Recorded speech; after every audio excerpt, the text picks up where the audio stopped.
Hello and welcome to episode number 553 of Smart Podcast Trashy Books. I'm Sarah Wendell, and my guest today is Kelly Farmer. This was originally episode number 537. This is an episode that I didn't run due to the HarperCollins Union strike. Kelly and I recorded this episode in October 2022 in anticipation of her book, Calling the Shots. And I've held on to the episode now that the strike is settled. I can release it, and I am very excited to share this with you. I want to thank Kelly Farmer for her understanding and for her support of the HarperCollins Union strike. Kelly is the author of the Out on the Ice series of hockey romances and a former improvisational actor. So we're going to talk about how improv exercises and techniques influence and improve writing. So if you're stuck with your writing project, maybe this will help. Also, I learned to say Megan Rapino's name correctly, which is a win for everyone involved. Hello and thank you to our Patreon community. If you have supported the show with a monthly pledge, well, you're keeping me going and you're making sure that every episode has a transcript from Garlic Knitter. Hi, Garlic Knitter. Thank you so much for your support. And if you would like to join, if you like the show, have a look at patreon.com/smartbitches. Monthly pledges start at $1 a month, and we have a very jolly, wonderful, warm, welcoming Discord. We have bonus episodes. We have lots of fun stuff. So have a look. And thank you again, Patreon community. Hello, especially to Roxana, who is one of our newest patrons. Hi, welcome. This episode is brought to you in part by Athletic Greens. I tried AG1 because I like having a nutritional drink, especially when I'm short on time or traveling or off my normal eating schedule. And the all-in-one formula makes it so easy for me to cover my nutritional bases every day. AG1 is powerful because it's so easy. I take AG1 after a workout or after a walk, and it feels really good to know I'm making sure I have all the vitamins. AG1 is a daily habit with excellent benefits. You can mix it with ice water, but I like to add it to yogurt or toss it into a smoothie to boost my nutrition in one step. Why take a bunch of different things when you can just mix one scoop of powder once a day? It's the healthiest thing that you can do under a minute. AG1 has been part of millions of mornings since 2010, and it was designed with ease in mind. In fact, it's delivered every month, which makes it incredibly convenient and good for me because I never know what day it is. With AG1, I'm taking good care of my body, and it's really, really simple. If you are looking for an easier way to take supplements, Athletic Greens is giving you a free 1-year supply of vitamin D and 5 free travel packs with your first purchase. Go to athleticgreens.com/Sarah. That's athleticgreens.com/Sarah. Check it out. This episode is brought to you in part by Fast Growing Trees. Spring is arriving very early in my area this year, and some of the plants that I ordered from Fast Growing Trees last year are already showing new leaves. You can breathe some life into your backyard with fastgrowingtrees.com this spring. From shade to fruit to privacy and natural beauty, Fast Growing Trees can help you plant your dream garden with their expert advice and fast, reliable shipping. Last year, I bought 2 hydrangeas from Fast Growing Trees, and I am so excited to see them bloom this year. One is a miniature wedding bouquet hydrangea that I had in our yard in New Jersey, and I never thought I would find it again. Each blossom looks like a miniature wedding bouquet, and I love seeing it bloom each year. This year, I think I want to install some taller evergreen privacy trees along our back fence. And with Fast Growing Trees, it's so easy to identify the right plant for my climate and the location in my yard. And with their 30-day Alive and Thrive guarantee, I know everything will be healthy for years to come. I've even told my neighbors about Fast Growing Trees, and they've ordered their own plants. One neighbor ordered cherry trees, which should be very delicious very soon. Join over 1.5 million happy Fast Growing Trees customers. Go to fastgrowingtrees.com/Sarah now and get 15% off your entire order. Get 15% off at fastgrowingtrees.com/Sarah. Are you ready to get started with this show? The correct answer is yes, and. Yes, and we're going to do a podcast about improv. On with the podcast. Hello, everyone. My name is Kelly Farmer, and I am the author of Queer Contemporary Romance. It's mostly sapphic or women-loving women. I currently have the Out on the Ice series available. It is set in the women's professional hockey world. The first 2 books are out now. It's Unexpected Goals came out last year. That was the second book. And the first book that started it all off is called Out on the Ice. And then the third book in the series, Calling the Shots, is coming out on November 15th. Excellent.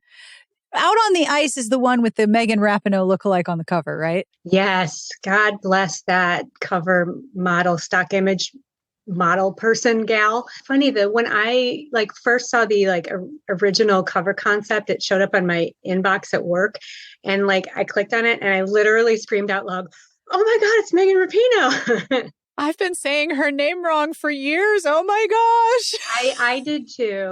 Thank you. I did Thank too. you for that. Then I'm with you. I also said Rapino. I said like everything but Rapino. Yeah. Well, this is what happens when I read a word without hearing it. I don't listen to a lot of sports coverage because talking is very distracting for me. I read most things. So if I read it, then I just assume my brain is right. So thank you. Yeah. You must have been beside yourself when you saw the cover. It was really cool. When it's your debut novel, you never quite know what you're going to get. And you've been dreaming of a cover for a long time in my case. And it was just very cool to see. Actually, here's a fun fact. On the cover originally, like she has purple hair going down the middle, but she was completely bald, like on the sides. It wasn't like an undercut.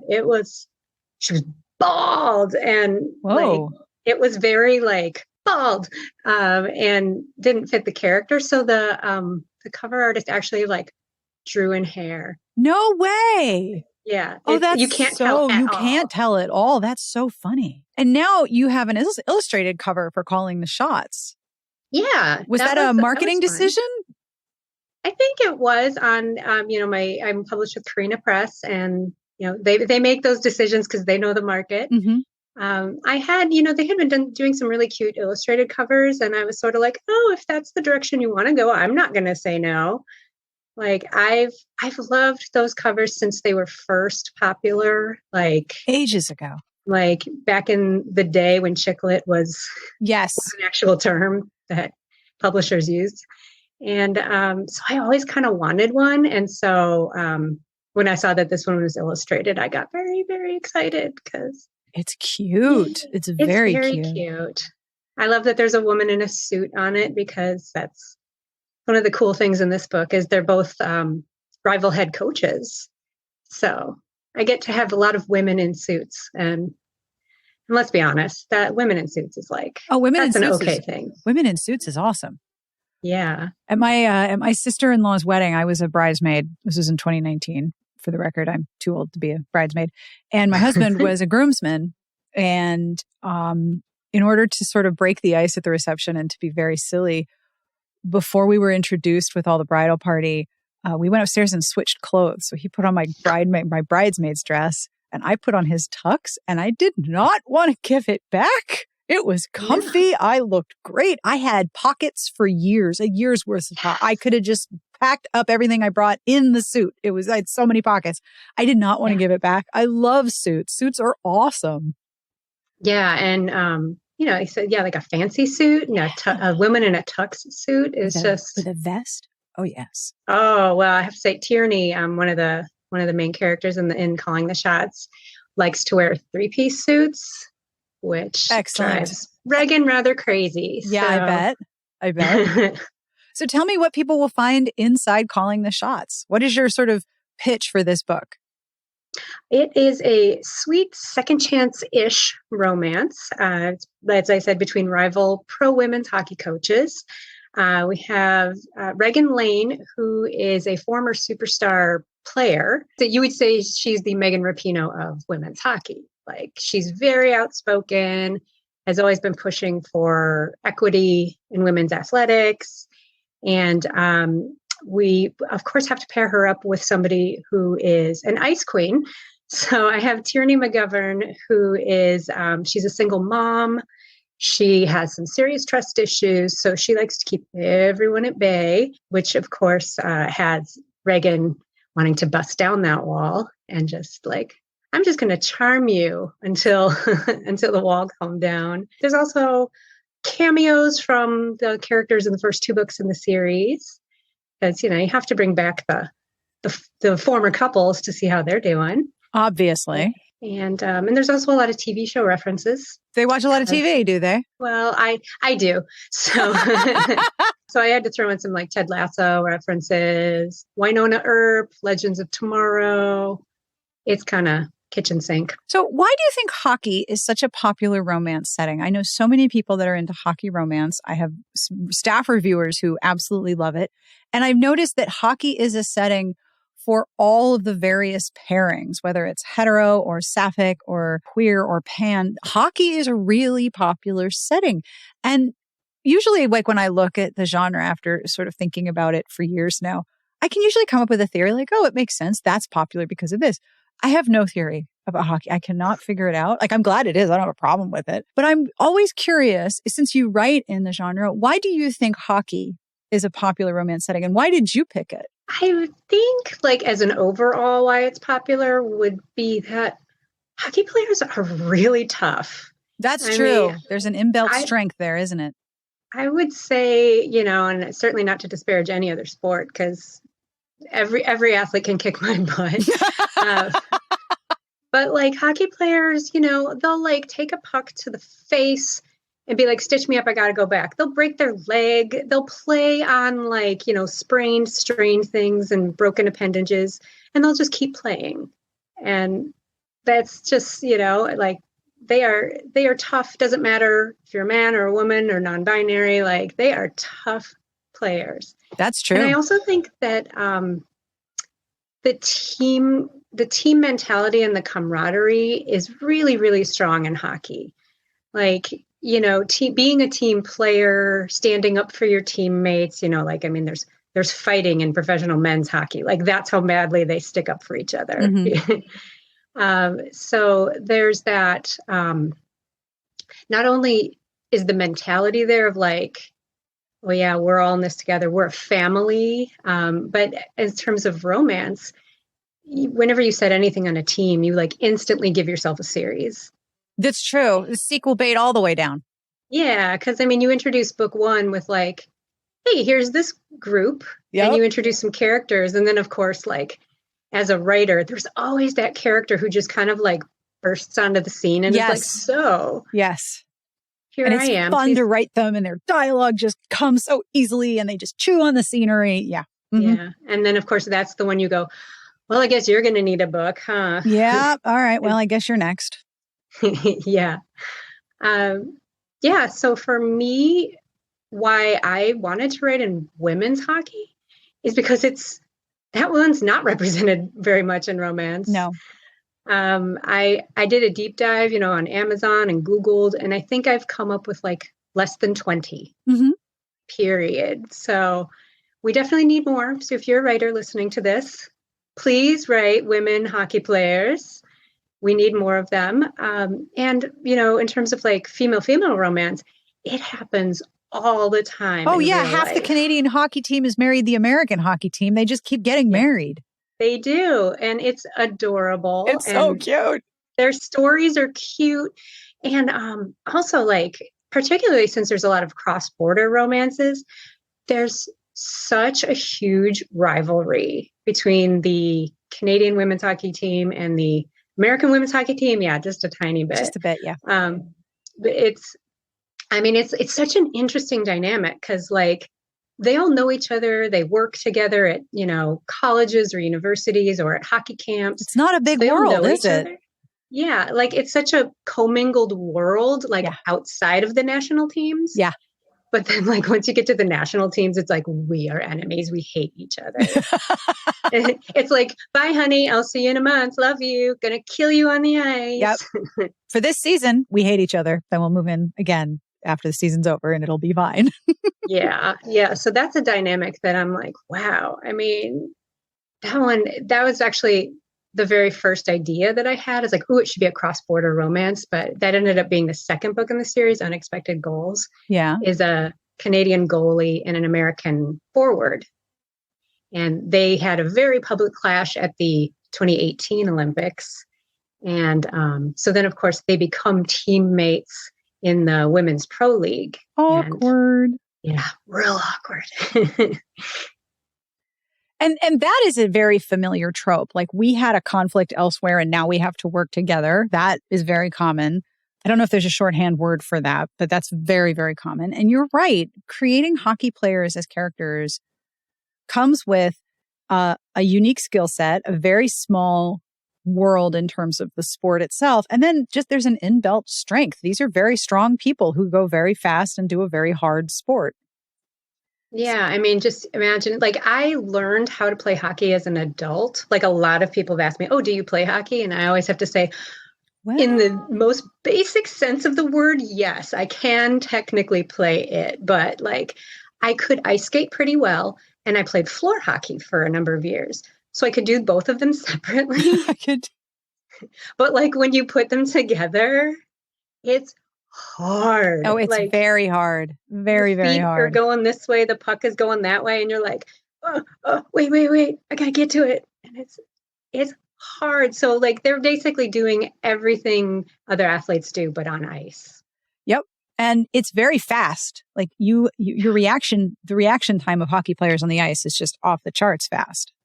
Yeah, it's, there's just so much to pay attention to, and you never quite know where the puck is going to bounce. Yep. Like it can take one funny bounce and then just blink. I'm always impressed when I watch hockey because I grew up in Pittsburgh. And I grew up in Pittsburgh in the 90s when the Penguins were at the very top. And if it wasn't football, it was hockey. I was always impressed that the cameraman can find the puck. I know, right? Like, how do you, I can't see it. How do you see it? You got a big camera in front of your face. How are you doing that? I've always been impressed that the camera can find it, let alone the players. I am super, super impressed with the commentators. Oh, yeah. Especially like play by play. Yeah. And they're just like, this guy to this guy to this guy. And it's like, wow, how are you doing that? Right. And also like the numbers are blurry for me, sir. I can't see the numbers. How do you see them? It's incredible. Now, you mentioned when you emailed me that you use acting and improv techniques in your writing. And I think this is so very cool. How did your background in acting influence and inform your writing? Well, it was funny when I like sat down as a grown up to like write a book for realsies this time.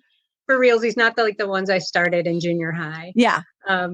I realized to kind of as I was doing it that I was using a lot of the same basic character work that actors do. There's just a ton of overlap because you're creating worlds and people. And so I think that the biggest one is probably motivation. Like, why is my character doing this? Mm-hmm. And as an actor, you have to take the text and decide, why is this character behaving this way or saying this or doing this? And even things like when you enter or exit a scene, you have to enter with purpose. Yes. That's like, you can't just wander on, like you have to be entering the stage or the screen for a reason. Yes, absolutely. So yeah, in terms of writing, that helps with, why is this character in this scene? Does this character need to be in this scene? I have a problem with a lot of too many characters in my scenes. You got a whole team. I got a whole team. You got a whole team. And you got to know all their motivations. Yeah, you're setting yourself up for some headaches when you write team sport books. I think the character work is a big part of it, but then there's also just the little things like blocking in terms of like, I don't know if you've ever seen a play or like a movie or TV show where if you just sit there and talk to each other, that's very boring. Oh, yes. So you have to like get up and move around, which is like in theater, like in rehearsals and stuff, sometimes you just be sitting there a long time. And if you're working with a good director, you can turn to the director and be like, can I get up here? Like, I feel like I need to get up. There needs to be some sort of dynamic presence in addition to the words. Yes, absolutely. Yeah. And there's also things like levels, like who has the power in the scene. In terms of if two people are sitting, you're equal. But if one is standing and one is sitting, then the standing person has the power. And, little thing, props, setting. Yeah. Like we're making sure my characters aren't existing in a void. I mean, seems important. Yeah, it is. And that's certainly something I love writing dialogue. Like dialoguers for me is my jam. So I'll write like a screenplay and then go back and be like, now where are they? I should maybe mention this is a kitchen. I remember reading, I think it was an author, I think it was Jim Hines, rereading one of his oldest books that maybe a story that he wrote like in high school or something. And I remember him saying on Twitter as he was rereading and critiquing his own work, It's like my characters are just walking around on a whiteboard. There's just nothing there. They're just two stick figures in a whiteboard having a conversation. And I'm like, oh yeah, I've totally read things like that. I've written things like that. Yeah. But it's interesting when you think about the motivation and the action of characters in terms of acting, the setting and the set are part of the world. And so as a writer, you have to include that too. Oh, I hadn't even thought of it that way, but that's absolutely true. Yeah. And for certain books, the setting becomes another character. Oh, it's my favorite thing. Yeah. So what improv techniques do you use with your writing? What are some of the improv exercises that have really helped your writing? I think that is such an interesting idea and definitely is going to create a more dynamic dialogue for sure. For sure. And it's funny, and over the years, as I've talked to, because a lot of writers do have like acting or theater or creative people backgrounds.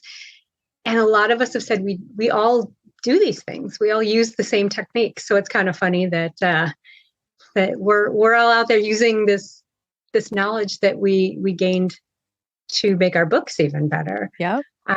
As far as improv, there's three basic rules in improv. They are: don't ask questions, no saying no, and stay in the present moment.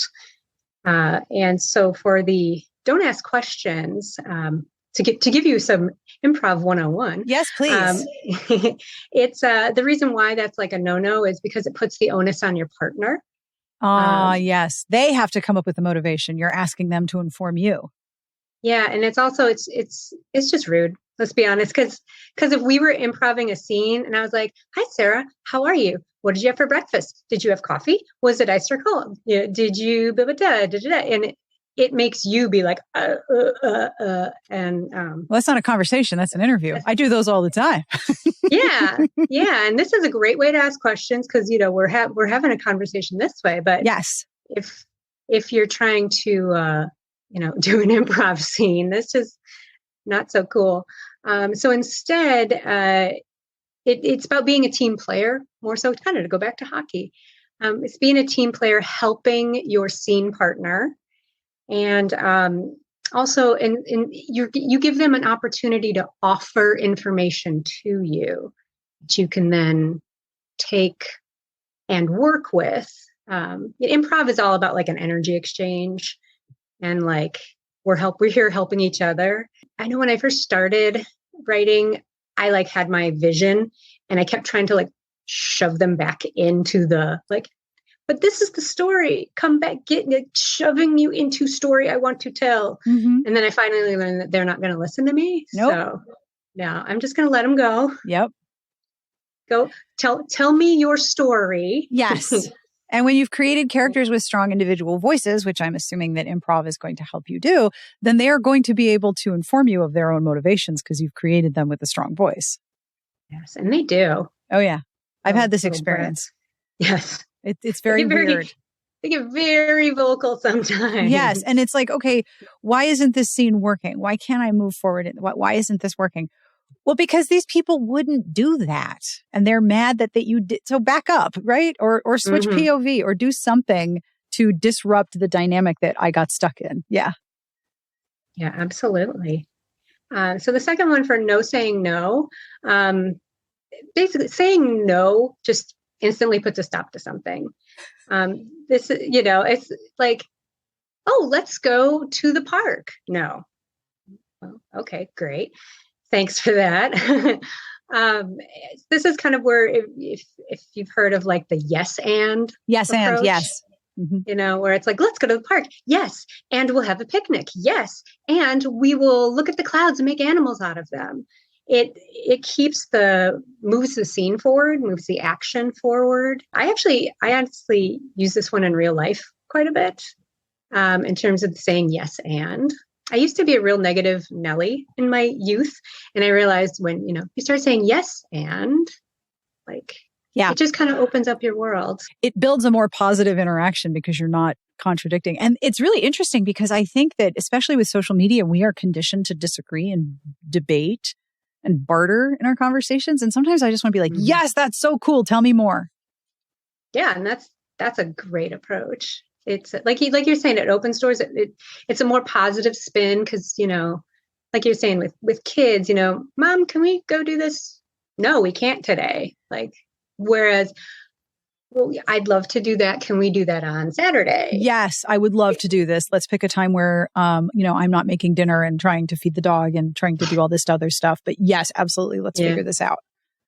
Yeah. So that's a good real life one, but it's also really good for writing too, because, I think it almost ties into the first one of like, okay, you want to go there, characters? Okay. Or like, all right, we're going to talk about that now. Like in, something I've been recently working on, which is a little bit of a secret, so I can't talk about it. But, but I have these sibling characters who just started riffing on dirty, dirty jokes, and I was like, okay, this is your relationship. Like, I love this for you. So, like that just became a lot of fun, and it was just something that was like, okay, we're going this direction. Didn't know that was your relationship, but okay. That's how it is. Okie dokie. Yeah. And then the third one is stay in the present moment. This is a really good one for writing because it helps you not wander into backstory land or info dumping. Yes, as you know, Bob. Yeah. It's because we're so excited about these characters that we've made up, and we've made up their whole life stories, and we really want to tell you about that time in 5th grade. But, but the present moment of your story is like, some action adventure story where someone's dangling off a cliff. Like, maybe don't talk about.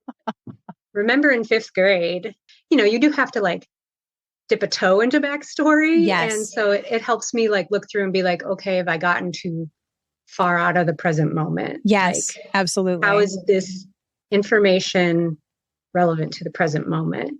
Does this need to be said? Does this need to be said now? Does this need to be said by this character? Yeah, absolutely. That's really interesting. Nice. And it seems like using improv techniques when you're developing character, both it takes care of so many things at the same time. It builds character backstory for you because of motivation.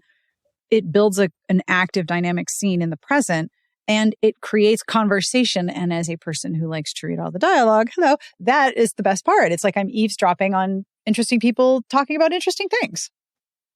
Yeah, I love writing the dialogue too. I love reading the dialogue. I love all the dialogue. Oh yeah. I love looking at older things that I've written, and I'm like, my God, this is a lot of paragraphs of exposition. When are these people going to start talking? Yeah. Yeah, that's one of those, the hints they tell you, like, look for the indents. Oh, yeah.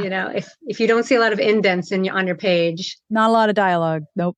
Yeah, there's a lot of paragraph happening there. And it's interesting because the current trends in romance, there's a really big group of people that love first person and sometimes first person present. And there's people who like third person or third person very close, where you're in third person, but all of that person's, arteries and veins and stuff.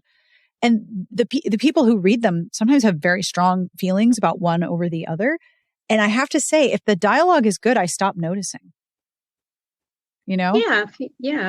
For me, I'm kind of the same way. Like I'm a big believer in a story needs to be told the way it needs to be told, whatever that is. And, if it's told in a compelling way, if the dialogue is good, if it's not wandering into, like I said, into internal thoughts while you're in a conversation. Yeah. So what books are you reading that you want to tell people about? I am just finishing up the Black Love Matters anthology. Oh, how are you liking it? Oh my God. Honestly, it needs to be required reading for everyone in Romancelandia. Like, period. I have learned a lot. I have felt a lot. So Jessica Pride is the editor of it, and they just did a great job having a lot of different backgrounds and experiences, and people from all walks of life in their personal lives as well as their publishing lives. It's really good. It's really good. I just want everyone to read this book. Please read this book. Romancelandia will become 1,000 times better if everyone reads this book. I get it. I absolutely get it. I'm also currently reading Satisfaction Guaranteed by Cornelius Tetzwaters. Yeah, I'm always very behind on books. So I finally got to this one. I'm enjoying it quite a bit. There is a very strong opposites attract, grumpy sunshine thing happening, which is a lot of fun.